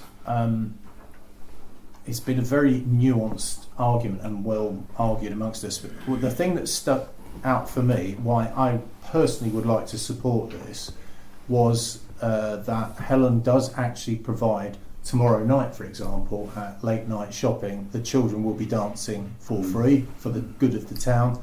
They do the same thing at the feast. When the French people came last year, they didn't do it for free. They did do it for free, but the Twinning Association donated 50 quid towards them. That was a donation, right? It was a donation, please. So we weren't invoiced. And I feel that Helen is asking for a small part towards the kids. If you read what Blackpool Tower want them to do with that 20 quid, they've got to buy a T-shirt that they don't really want to be allowed to perform. So we're effectively buying each kid a T-shirt so they can go on the stage. They are covering, the parents are covering the rest of the costs, which are not insignificant. So on that ground alone, the fact that she is a good member of the community, the kids, yes, I accept, Chris, that there's only 17 are absolutely Uppingham children, but those other kids will participate in Uppingham's late night shopping, in Uppingham's feast, and for that, for a relatively modest sum, I personally would like to propose that we give her the 680 quid. Pat? Just a question on, she's attached her company's balance sheet, which seems to be very healthy. So I'm It is. wondering why she needs this money. It's not for her company, is it? It's just it's for the kids that are going on the things. Our rules are that whichever organisation applies has to put their funding, put their balance sheet before you. Peter. I'd like to second you on that. Thank I you, think Peter. it's a good thing, and I think the children will thoroughly enjoy it, and I appreciate that 50% of them Uppingham and 50% from outside, but those kids come to Uppingham, and when they come to Uppingham, they come to take the lessons. What do the parents do? Do they go up to Don Paddy's, or do they while their children? I believe they do. So they do. Oh, somebody knows it. Yeah. So they do contribute to the town. So on that basis, I'm quite happy to say. All right, thank you, Peter. So, Lindsay? So haven't we just spent the rest of our grant? No, there's enough left because we only spent 1,500, and so this will fit. Don't worry. I feel Sam's eyes on me. I've checked them out. Yeah. So we have a proposal and a seconder. Should we take a vote on that for this? So those in favour of giving them the money of £680. That is 1, 2, 3, 4, 5, 6, 7, 8, 9 in favour. Those against, please. 1. Those abstaining, please. 1, 2, 3. Thank you very much, ladies and gentlemen. Right, let's move on. We've got 35 minutes left. Item 12, I'm going to ask Ron if he would speak on this. This is about we are discussing the Rutland local plan. So this is RCC's plan. Okay. A question first, Chair, date of our January meeting. Is it inside the deadline or not? It is the 8th. Our meeting is the 8th. 10th. Apologies. It's the 10th. It's Wednesday the 10th it of January. The 10th. And this has 33 days, isn't this? 32 days. Who's got a calendar? The reason there is a chair is because the letter will arrive tomorrow inviting all parishes to get together about the local plan. There's a lot of issues. Essentially, the local plan is supportive of Uppingham, and in particular our neighbourhood plan, which we'll touch upon in a moment. But there are one or two areas where it is not, and I know that the developers, one or two others have written in, for example, about Uppingham Gate, for council aspiration, have that as the gateway to the back, to the side of town. There are question marks against that, and therefore, while interesting, I see it says only the Uppingham, re-Uppingham, there are some wider issues that would bear upon our plan. And I wonder if it's technically possible to talk about both items, because there is relevance that there's a suggestion that the consultant we've used for our neighbourhood plan might be invited to look for those potential conflicts under the Rutland plan, be funded by somebody else, not us, because it's in the collective interest. So sorry, you're suggesting we get Clive Keeble, when he's looking at our neighbourhood plan, to go, and how does this local plan... Well, somebody else is going to ask him and pay for it on behalf of all the parishes, so we would benefit from nothing. The selfish advantage to us was he knows our plan very well, and he can keep a particular eye for any conflicts. But the reason I asked about the dates was it would have been good to be able to have the debate with others, because there are quite a lot of issues in this, and I wondered whether we are able to come together within the deadline. Cynthia's just worked it out. We would be 3 days outside. So we'll be outside of it. Okay. So my view would be then, depending on what members think about any particular issue, it's generally supportive of the neighbourhood plan. There are issues to do with one or two aspects, particularly Uppingham Gate and others, which I hinted at in the question on the next item. The question is whether the Town Council wants to submit a response under the consultation, or are we content to the extent that on the whole it is supportive of our neighbourhood plan. I personally would say we probably should be trying to make a submission. It's how we do that and get within the deadline. Unless County Council was willing to accept an overshoot of 3 days, which I suppose we could inquire about. With you, Pat, no, you. I'm just thinking at the moment. All right. Shall I say something while you're thinking? My feeling, ladies and gentlemen, is I think we should reply as a town council, and I would like to say I think we should reply in the strongest possible terms, saying the local plan should not seek to disrupt the Uppingham neighbourhood plan. words to that effect.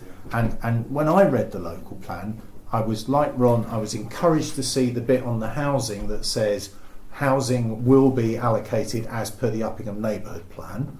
Great, tick in the box. Later on in the thing, an example is Uppingham Gate, where they start talking about it should be an employment site, not a mixed use site. In my eyes, that's at variance inside their own plan. Yeah. Either our neighbourhood plan is good, or it isn't. And I would personally like our response to be, please ensure that your local plan does not conflict with our neighbourhood plan. I think that really is important, Chair, because there are other areas, for example, the High Street. In our neighbourhood plan, we've sought to protect all the shop frontages, including Queen Street. In the new draft Rutland plan, consultants who drafted that bit have actually taken away the protection again. So I think your generic statement would be a good one, and if there is a deeper look at it by a friendly consultant when we get to the next item, then he can assist us in that regard. How does anyone else feel, please? Is everyone happy with that as a thought? Shall I make that a proposal? So I propose that the Town Council responds to RCC's local plan, saying that we welcome the local plan, recognising the importance of the neighbourhood plan, and urge RCC not to introduce anything in their local plan that conflicts with the Uppingham neighbourhood plan. Conflict in any way. Yeah. Conflicts in any way with the neighbourhood plan. Does that find a seconder? Well, Barry's going to second that. Those in favour? Pat, no. So all bar Pat. Are you abstaining or against? Against. One against, please. Okay. And so that was item 12. And then item 13, we're now talking about the neighbourhood plan. I take it, Ron, you're going to lead on this for us as well, are you? Again, Chair, so this is a fairly critical stage. The external examiner, who, if you remember, we were invited to comment on his appointment, and our consultant said he was aware of him, knew him, thought he was a fair examiner and so on, has now done his stuff, and he has come through the County Council to us with a list of questions. Several points about it. First of all, a lot of his statements are very positive about our documents, so that's encouraging. There are one or two worrying questions. Typically they'll question low density, for example. So we've had a 3-year debate about what's right for Uppingham. The examiners will tend to say, well, hang on, can we not squeeze more in there? My proposal would be that we invite our consultant Clive to do the first draft of the response to these questions, consulting us as appropriate. There will be some questions where you might want to have dialogue with Sharon and members. And we've got until January the 8th, sorry, local plan, mixing the two up, sorry. So the other thing he hints at in it is that he might be willing to consider an extension of time. So because Clive might want the time, and B, might want to look at this interplay with the local plan, which is what I hinted at earlier, if we could, in the response, say, yes, we're going to engage our consultant colleague to help draft the responses, and could we seek an appropriate extension? I'm happy, flexible about the time. Clive might have an opinion on that, but let's get a bit more time to make sure that we're in harmony. And then if Clive has lots of questions for us, we may have to have something of a special discussion or a special meeting. So thank you, Ron. So I'll just do a bit of positioning on the the examiner had asked that we responded initially by the 20th of December. Yeah.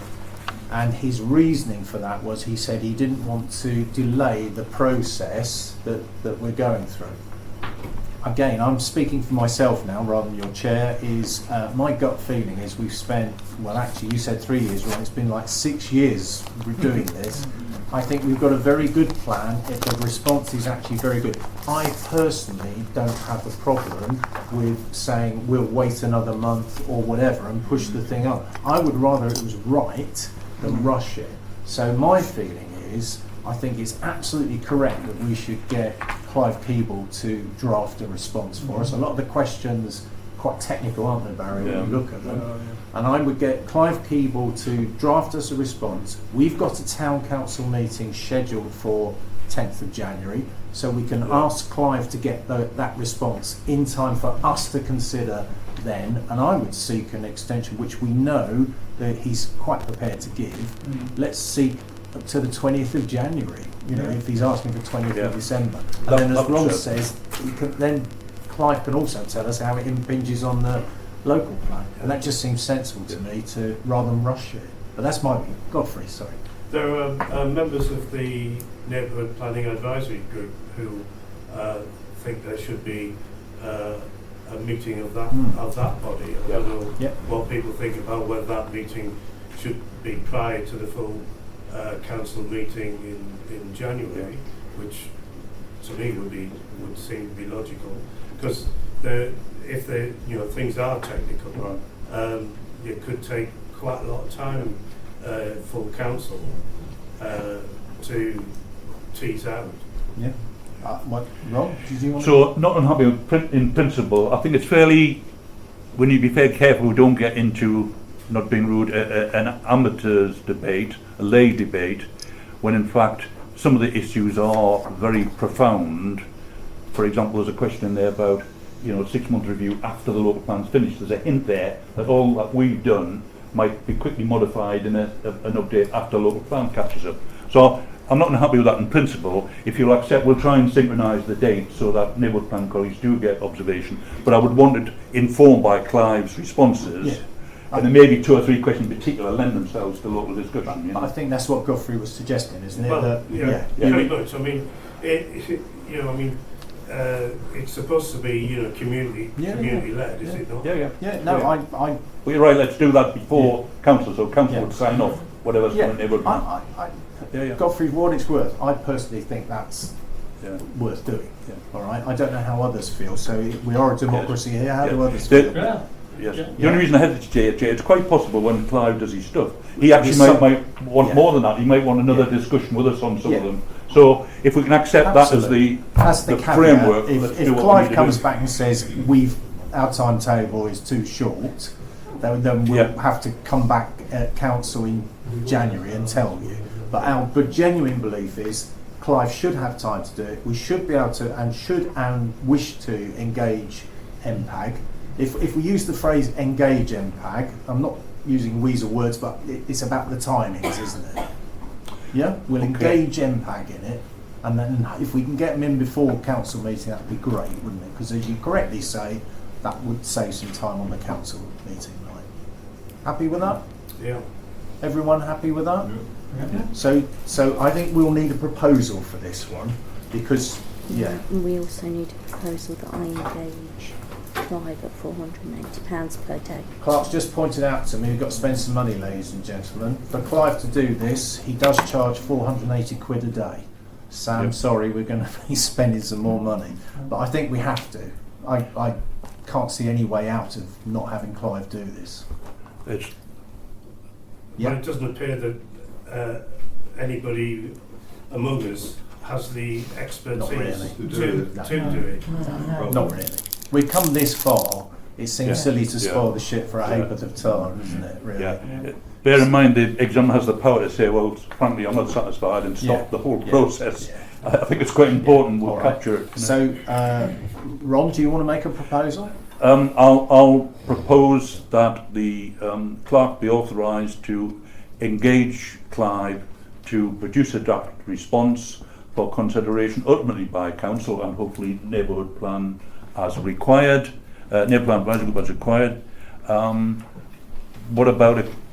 To come to council for the January meeting. Yes, I'm just thinking about the money. Do you need anything specifying in terms of the expenditure? I think you just did it. Is that enough? Is that enough? That's fine. Okay. Well, I'll so move, Chair. All right, seconder, I don't please. see any other option. Yeah. Can I have a seconder? Barry, thank you. Those in favour? So we all bar one. Pat, are you against? Abstaining. You're abstaining this time. Sorry, I shouldn't guess, should I? I should ask you. Apologies. Apologies, right. So we got all bar Pat who abstained. Okay? Right. Moving on. Now, we are now on to Sharon, item 14. Sharon's report. Yeah, apologies for the lateness, but I was literally still writing it this afternoon. So it's on your desk, but I think perhaps If I just run through it really quickly, Meadhurst, I returned the replies that I received from you to the architects. That was the Uppingham School.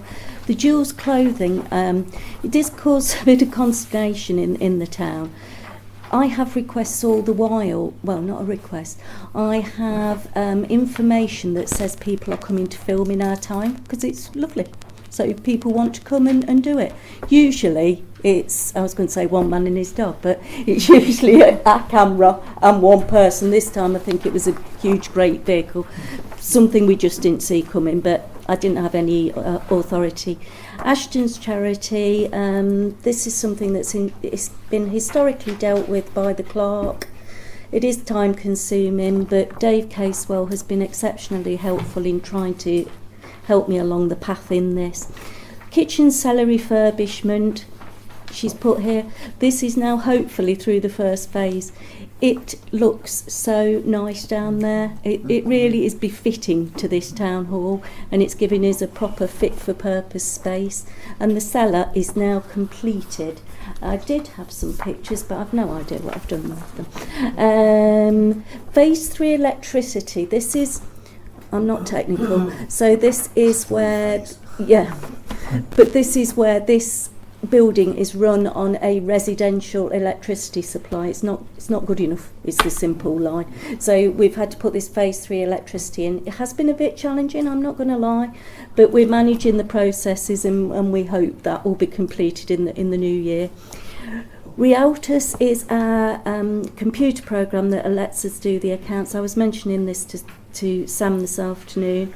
I've signed us up for a 3-year discount scheme which will give us access to preferential dates. So we're not at their choosing when they do it, and we don't want to go through what we went through last year. Christmas lights, there have been quite a lot of issues. I did let you know about the abuse that some workers got. That meant some just walked off the job, so it didn't go to the schedule. So, long story short, when testing the switch on, the driver of the lights failed. So at that point I was spending sleepless nights, and I'm sure Cynthia was as well. But we've got the driver in, it was fitted yesterday, they've been tested, they will be on tomorrow night, she says. They were on tonight as they came along. Oh God. Well, I'd rather have them on than not. Yeah. The Barbers of Uppingham, this is a bit of a tale that's been going on for quite a long while. When we did the refurbishment of the toilets in the main hall, in the main square, they put the builders put some clips on the Barbers building, which helps in a market day to put the electricity cables up so they're not trailing on the floor. The Barbers came back to us and said they hadn't given permission. It's a long story, but our architect did go into the Barbers, and he told me that he'd actually spoken to the landlord. So I put them in contact with each other. The landlord has now given his permission, but the leaseholder, she's a lovely lady, I've met her, I don't know if any of you know her, but she's just asking if council would be minded to write a letter to her as the leaseholder, confirming that we would repair any cosmetic damage if ever those clips were taken out. Because she's not the actual owner of the property. Right, yeah. It's because in the terms of her lease, I understand, she would have to repair the damage, Yeah. even if we didn't. So Yeah. It's not unreasonable. So a council reasonably happy I put a letter to that effect. Thank you. Right, telegraph pole on Beast Hill. I was contacted by a member of the public a little while ago to tell me that BT had moved a telegraph pole from its original position, the other side of Southview. Am I on the right one there? Yeah. And they put it on our owned grass bank of Beast Hill. So BT didn't want anything to do with it. I've now got in touch with Openreach, who actually outreach for BT. I've got a case number. Obviously the preferred option for us, and obviously the residents, would be to say to BT or Openreach, come on, move it back to where it was. But if they can't, won't, don't know, then the very least that they can do is pay us away leave, because that is our land. and they didn't ask permission to put that on. Right. So, Chair, through you, I think we should stand our ground a little bit here, because when you look at some of the photographs now of Beast Hill, this thing's on the skyline. It's totally altering the appearance. Beast Hill. So I think we should certainly start down the line of we want that putting back in the correct place. Which is what I've done. Yeah. Yeah. So that's that. Right, the solicitors. Lindsay asked me. Lindsay mentioned about the 25,000. So the reason we've been slow on this, if you like, is I've been chasing the solicitors, which isn't easy at the best of times, but they've been subject to a massive cyber attack, which means they can't get back into their documents at the moment. I am chasing this on an almost daily basis and making a complete pain of myself, but I can't push it any quicker. So, yeah, they can't provide me with an update. They assure me that they've lost no data, but it's taken one heck of a while for them to come back to me and give me any reasonable update. I'm sorry, I am racing through this. What did the cyber attack consist of? The stealing of 25 yards of red ribbon? I can't get anything out of them. It honestly is like getting blood out of a stone, but hey-ho, we're on it. The cemetery hedge on Leicester Road, I bought this to you a couple of months ago. That has now been done. It's been a really good job. Cynthia will send some pictures round. It now looks much neater, both from the inside and the outside. They've done a really, really good job, and this will give us space to put some more cremation spaces along that edge, so we will get back some space. It was just, I suppose there's no other word than neglect. We hadn't kept up the maintenance on it, but it's now done, so I've just put you some pictures there. Oh no, there's two more. The cemetery spaces, this is a bit of a tricky one. I received a request from a funeral director saying that they paid the interment fee and the memorial fee. But Sorry, Chair, point of order. Which funeral director? I think I'll just let Sharon say it, because I know what she's going to say, and I think it will be, because we're not naming the person, I think it will avoid anyone having to declare. I think. Okay, well, is that all right? Yeah. Sharon, are you happy with that? You're the proper officer. Are you happy with that? Yeah. So I'll ask Sharon to continue without naming the funeral director. Okay. Yeah. So anyway, now I check every paper that comes in to make sure I've got the right fee, the right amount, blah blah blah. So we were missing £340, so I went back to the funeral director and said, can I have it, please? And then what I was then told was this had been given free because the family couldn't pay it at that time. I didn't think that was right, because I don't think it's in the jurisdiction or gift of any funeral director to allow a burial without purchasing the plot, because effectively every council taxpayer in Uppingham is paying for that plot. I know that's a bit dramatic, but effectively that is what's happened. So anyway, I've been chasing that because it hadn't been forthcoming over 10 days. However, I have had an email in this very afternoon which sort of threw me a little bit, and the funeral director is telling me, and I don't know this because I can't find it, that the rules of regulations of the Leicester Road Cemetery were devised from the rules of the London Road Cemetery, and that allows people not to pay for their plots at the time. If anybody knows where that document is, I would like to see it, because I'm blessed if I can see it. So anyway, I put that back to our experienced counsellors, because I simply don't know the answer. And if there is something, then that's fair enough. Lindsay? Can't you ask the funeral director for a copy? I could, it's literally come in this afternoon. Yeah. So I think the purpose, ladies and gentlemen, is Sharon wants to bring this to your attention. She will continue to do the research, and if necessary, we'll come back to the next council. Okay, the very last thing, and this again has come through today, and it's about the church clock.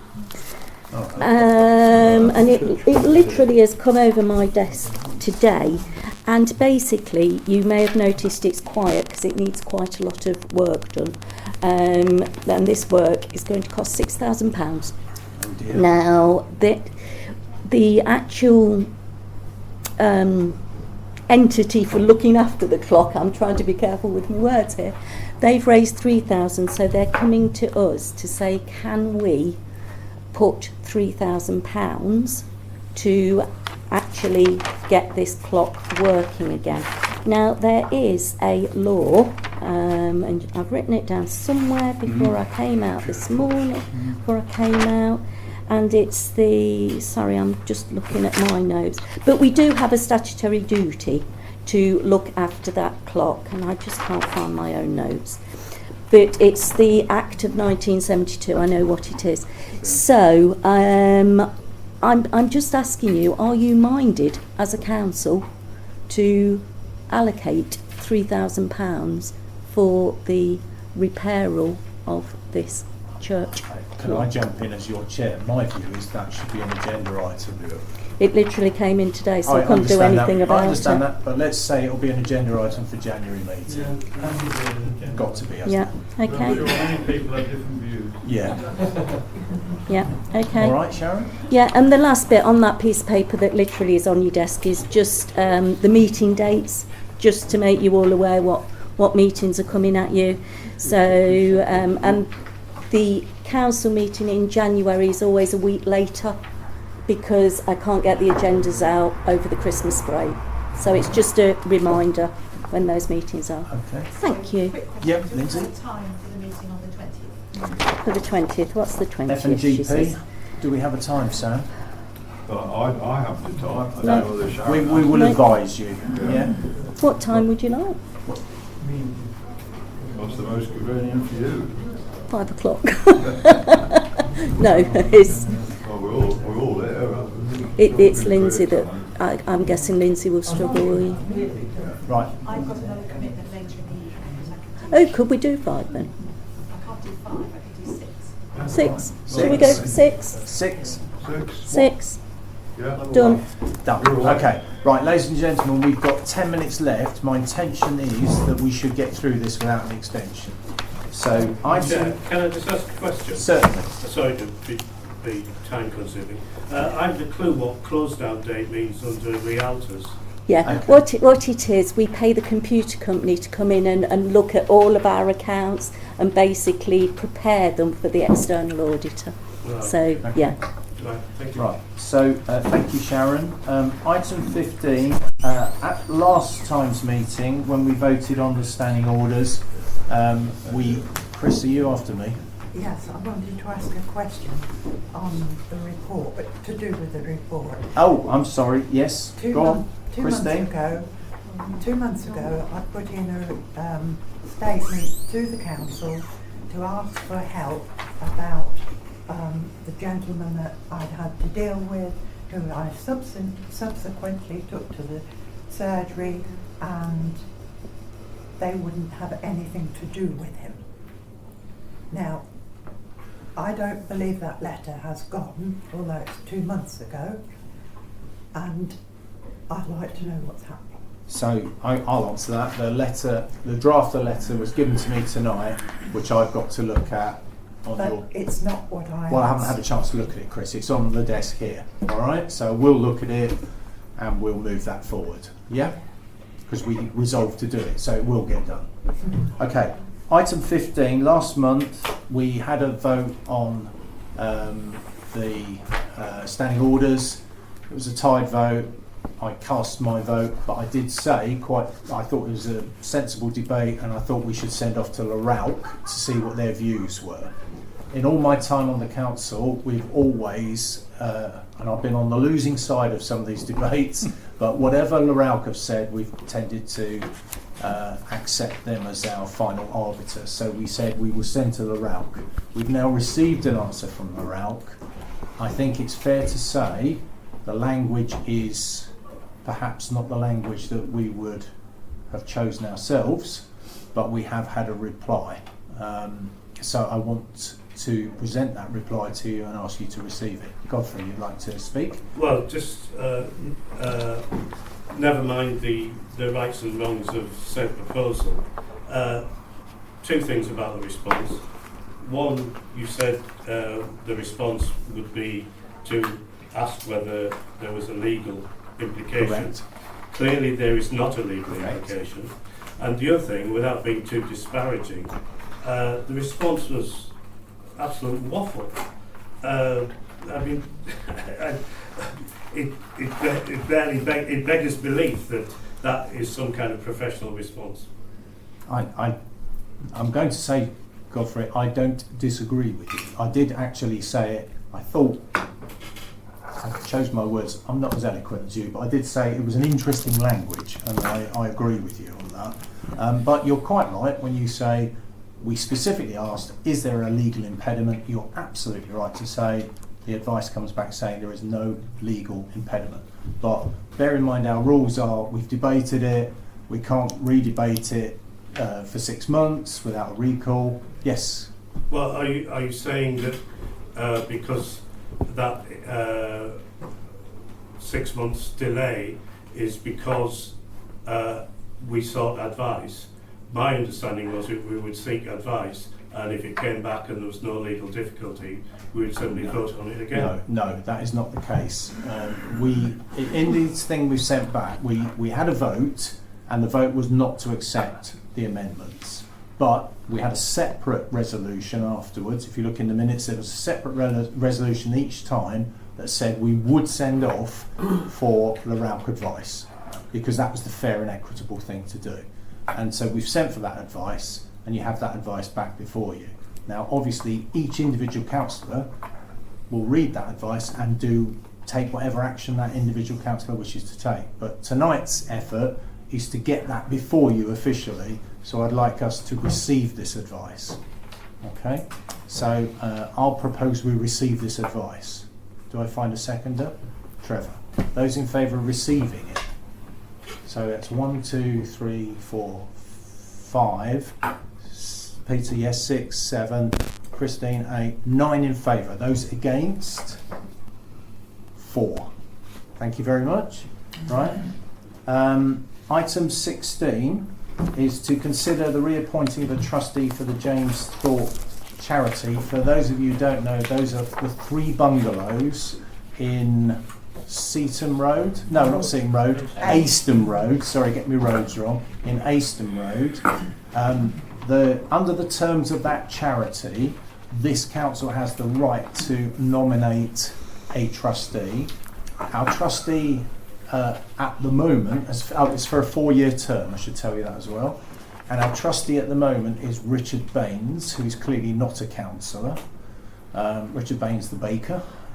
And Richard has said he's prepared to carry on, but I wanted to seek the opinion of the councillors to say, are you happy for that person to be a non-councillor, or do you think it should be a councillor?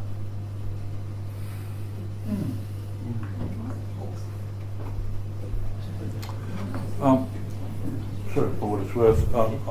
I mean, as far as Richard Baines is a long-standing family in the town, he's probably better placed than many of us to form a view about a potential tenant and so on. I'm happy. I'll state for the record, I mean absolutely no disrespect to Richard Baines, who's a fine, upstanding individual. I had a wider issue beyond him to say, do we think it should be a councillor?